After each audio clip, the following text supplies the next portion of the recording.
Welcome to the Business of Human Misery. I am Marla, and this is Matt. Oh, I don't get a pseudonym. That's fantastic.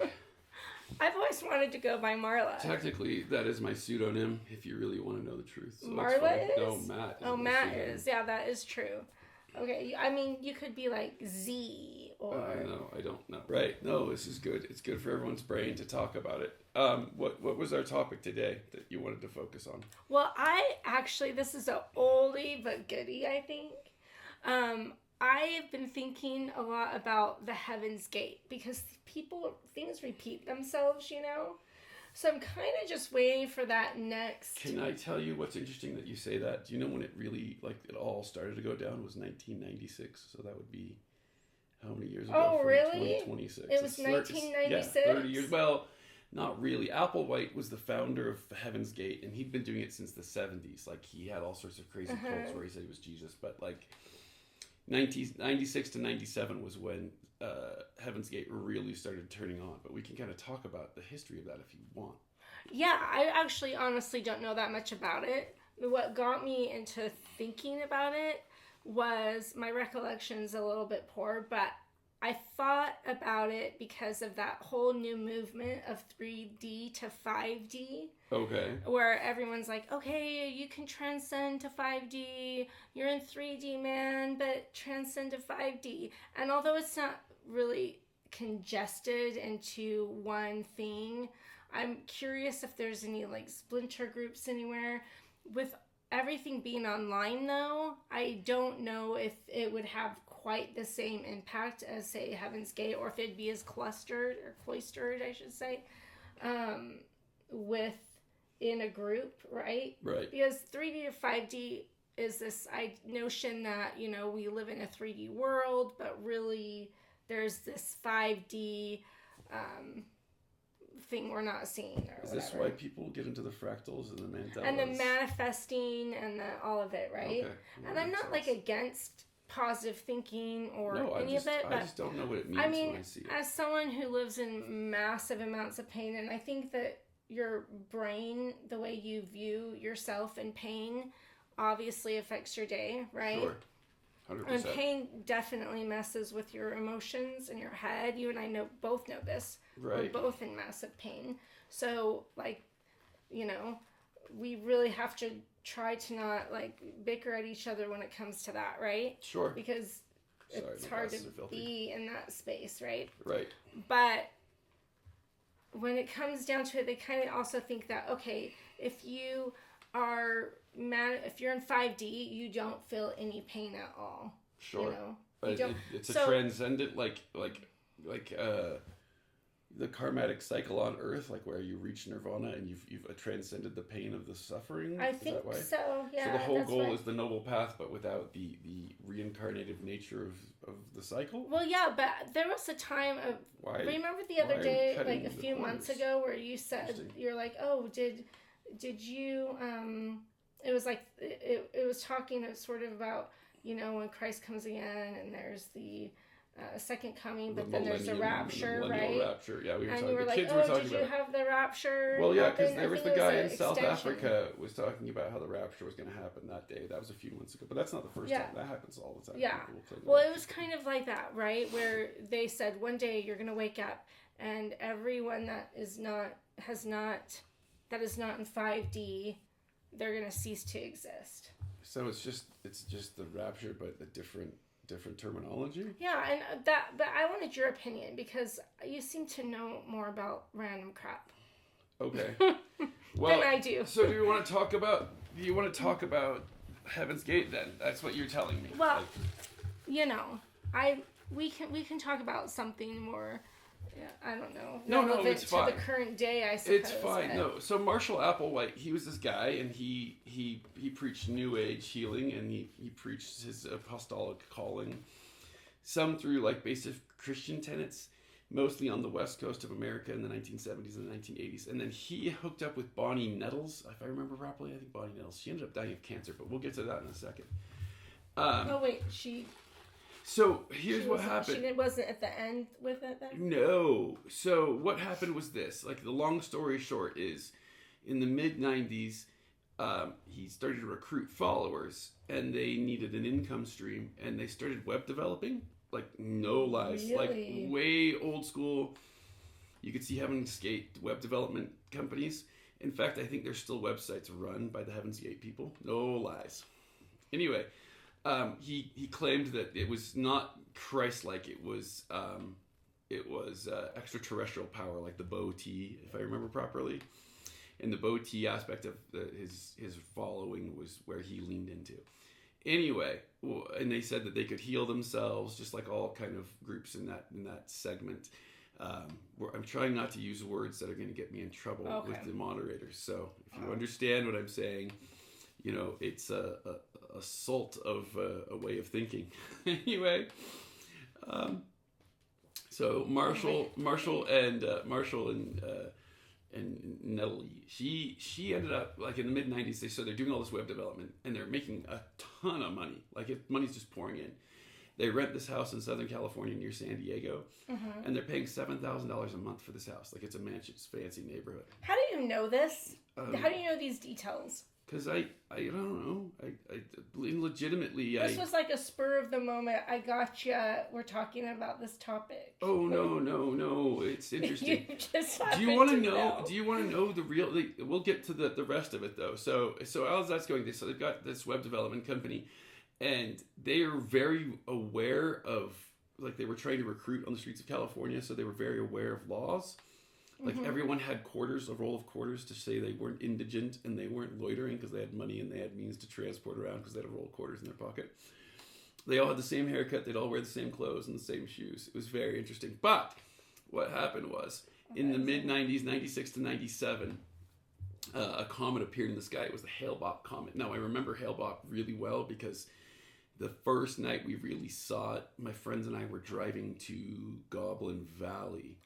Really? Yeah, and we saw it in the night sky. I thought it was like the Halley's comet. No, not Halley's. It was Hale-Bopp. Oh, Halley's comet comes every year. yeah. Hale-Bopp just kind of showed up rando. Yeah, that's right. And it was beautiful. And all my friends are like, no, Matt, that's just a fire on the bluff in southern Utah, central Utah. And I'm like, there's no way. That's gigantic. If that's a fire on the bluff, then it's 500 miles wide. It's gigantic. Anyway. And so that's part of the reason why I remember it, is because I've imprinted on there that I saw the comet and I saw it in the night sky. And what year was that? This is 96, 97. I think it would be early, like March of 97, I want to say. 96 is when they moved into the house and they really started pushing hard on the Heaven's Gate. Anyway, so they're doing all this web hosting because it was a new field and people didn't really know about it. So they're building websites and hosting websites for companies, like big companies, and they're making tons of money. Money was pouring in, and they're recruiting. But so part of the process with Applewhite is he said he could heal everyone and no one would. His powers would transcend. And his partner in crime, Bonnie, she ended up dying of cancer, and they said she didn't die, just like Elron. She didn't die. They transcended this life before the comet came. But the comet came, and... but when did the comet come? So the comet came in 1997. It was years after she died. Okay, so I have the timeline wrong then. Why? Where were you at? Well, because didn't they have that mass unaliving because they were... Yeah, that was in 97. Ride the tail? Correct. Okay. So she died years before, and they couldn't... They were trying to justify the death. So everything was leading up to that moment. Leading up to Hale-Bopp, where they made these decisions. But before that... So like I said, they all wore the same clothes. They all knew loitering laws. Wear? They wore just like polo shirts that were blue with the Nike Air Force shoes, the Nikes, and then khaki pants and a roll of quarters. But they also castrated themselves, which is very interesting. So men were castrated. Can you say that on YouTube? I think so. Okay. I mean, it's a factually accurate statement. Yeah. And then they Jonestowned themselves. They drank the Kool-Aid. That's where that phrase comes from. Oh. And now here's the thing: not all the members of Hale-Bopp or the Heaven's Gate were there when the event happened. Some people were not at the house, and they regret to this day not being there and not being with their friends. Did everyone make them make So their they life believe- a living hell, or do they just like? No, they believe that Why they weren't missed. they there though? I can't remember what was going on. One of them was doing a consulting gig or something out of town when Oh, it so it all was just took spur off. of the It was spur of the moment. moment that they knew it was happening, and then once the comet appeared, it just the plan occurred, and So so they like didn't have a timeline of right, it? and so there were members who were completely devastated that they were left behind to this day. That's so sad. And if you go back on the internet's Wayback Machine, you can see how many hosts, how many websites they were actually hosting, which is kind of crazy. Like how influential they were on the early internet, and you see how the development occurred. But I just think it's interesting. The charismatic leader and the charismatic idea is what I lean into. But who am I to say they're not on the tail of the comet and they didn't 5D them? So this is where the argument comes into play, right? You have my weird Germanic internal pragmatism, pragmatic thinking, and then you have the actual reality of the situation where you don't know. There is no empirical proof that it didn't happen. Yeah. And I think that's where everyone falls to pieces in the way they assert themselves in life. Yeah, there is no proof that. I think that's why the older I get, the more scared I am of like scary shows. Well, I think that leads I into don't- your theory that everything is not real. Yeah, well, So it tell took me me a long time about to that. get on I want whole to hear Matrix it train. because But, not even the Matrix, because that's just referencing a film. yeah. But if you tell me all the time that all media is real and that everything we do is fake, so why? Not everything we do is fake, just everything is real or will be real. When you think about it, when we watched Star Trek when we were younger, I've got to move this. 'cause how your wild foot it is more was wide that than- you could see someone and talk in to real them. time and speak to them, right? Sure. That technology came about, Right. you know? Okay. And you know, so maybe some of the, like vampire movies and that sort of thing. But Well, then why is again, that? I Why don't is that know. not real, and why is I Star don't Trek real? I don't know. No. It could be. You never know. But what I would say is this: is that impossible things happen all the time, and my only argument to your everything is not real is that then you could will things to not happen, right? I'm not saying everything is not real, and Because I've And had you don't cancer, know if you could not will something. cancer, and lots of surgeries associated with a couple of times, and Yeah. I don't think I could use will. I could maybe. Other people do, people but people Uh, think so. one of the managers that I worked with, his father-in-law, he said he was going to willpower through it, and he died last year. Yeah. Most of the people I see who willpower through it don't make it, who choose not to go through medical processes, right? So Well, so what does that have to do with my everything is real? everything is real in Okay, media. so in media, Or are you saying everything is not real in reality? I think those are No. the two things we're conflating. Okay, so I'm saying that everything you see on TV, I mean, even Planet of the Apes, potentially, is Okay. real. All Or right. it has a real element to it. Because if we can imagine it, then it's real.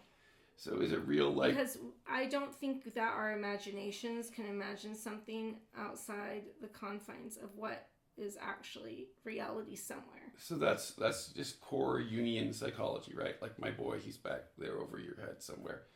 He says that the collective unconscious is reality, right? That the collective unconscious is defined by the fact that we've all experienced this in myth and in purpose, but there is a section of reality to it.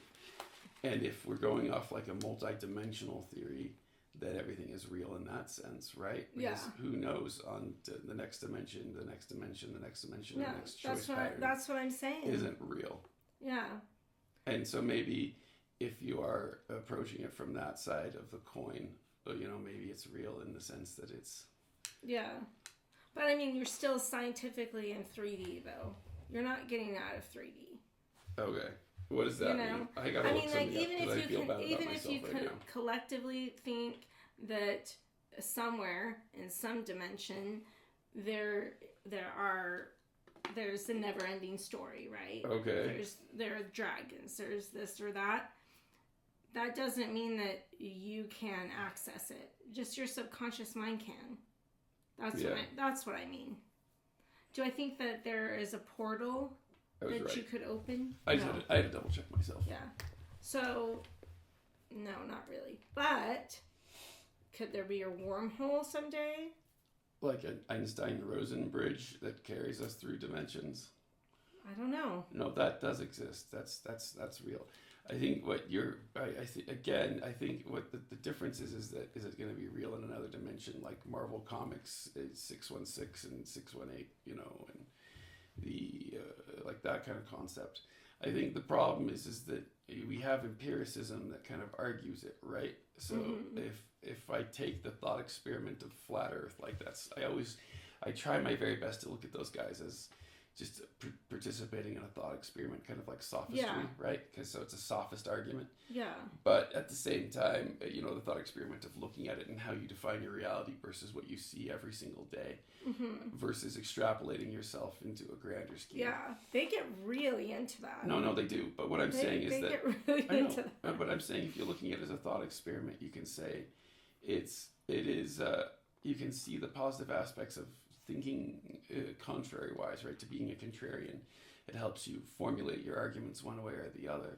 Okay. But it's also how you perceive reality in that sense. Like I'm perceiving it as this, you know, 2-dimensional, 3-dimensional being, and you get to the idea of the fifth dimension, like people are saying, because I really don't understand it. You are allowing yourself to see beyond the rudimentary idea of human existence, like that linear flow. Yeah. Right, and that's where things kind of make that turn. Right. It's like that movie with Atreyu. I mean, that was where he goes to space and he tries to, and he's stuck in space, and his family is at home, and then with the bookshelf. Is it Brad Pitt? No, it's not Brad Pitt. Who is it again? It's hey, Matthew McConaughey. Oh yeah, Matthew. That's right. Are you getting closer? No. To the title? I know the title already. What is the title? I can even tell you the director. I'm just waiting for you to say it. What? Who is it? It's called Interstellar. Oh yeah, Interstellar. That's right. Do you remember? Yeah. It's a Nolan film, right? The clock and the bookshelf. And the bookshelf because he's in a Tesseract, and the power of love transcends. Yes, right? Yeah, that I don't know about, but no, that's exactly what you're talking about. What do you mean you don't know about? Like legitimately, that's the whole Einstein-Rosen bridge. No, the plot is I'm not a big Christopher Nolan fan. I'm not a Christopher Nolan apologist, but in that sense, he's like that one, and he really does exemplify the physics associated with it and the time dilation associated with processes, and the whole concept of a tesseract is fifth dimensional seen, right? Yeah. So he's able to be in multiple places at once. He is Legion, and he's able to communicate through binary code with his daughter through the bookshelf on and off. Yeah, and that makes complete logical sense on an astrophysics level, and the ability of strange attractions, and if you really believe in tesseracts as far as multidimensional beings. And in that sense, like when you're saying you'll feel no pain, sure, because you've transcended humanity. But if it's just another way to kind of sell the rapture to people, then how are you different than the Heaven's Gate crowd? Yeah, I see what you're saying. There's my only argument, right? Yeah. I want to believe these things. Yeah. I want to believe the truth of it. Yeah, so maybe they'll be in actual 5D. Maybe they already are in 5D. Well, that's the argument, right? Is that transcendent process. I mean, we wouldn't know because we're in 3D. Right. Right? Exactly. And maybe that's what cease to exist means. That we don't exist in their 3D. Like cease to but exist. Maybe they can communicate with us just Given like my goodbye, drove my car into the ocean. What? We'll find our way to Mariana. By the way. On a wave of mutilation, because you cease to exist. Yeah. Given you see that was making a little jokacito there. No, so what I would say is this, is that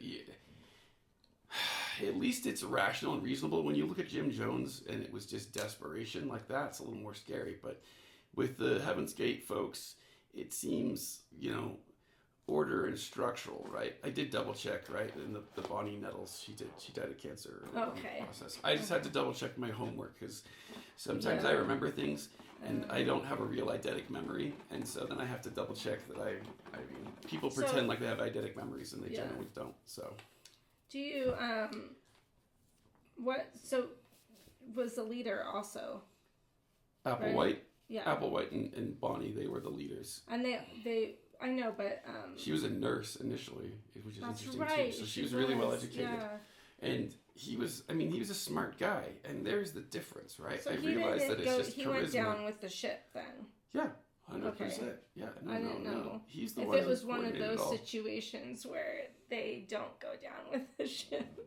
No, it's like, 100%. This is the day. Right? All but me. Like, there's the psych episode with people choosing to all believe the same thing in a community. Yeah. And it's like, you can see the guy was going to bounce, right? It's not like that. It's, or that he was a true monk believer. Episode where... Same thing. Yeah, they all do it in the TV. I love Monk that. and Psych are the best television shows ever. I love that Monk episode. It's so good. Yeah, no, they don't make them like that anymore, which is funny. They don't. We're going to integrate that into our show, I think. I think we're going to have to talk about this. We're going to have to. We're going to have to.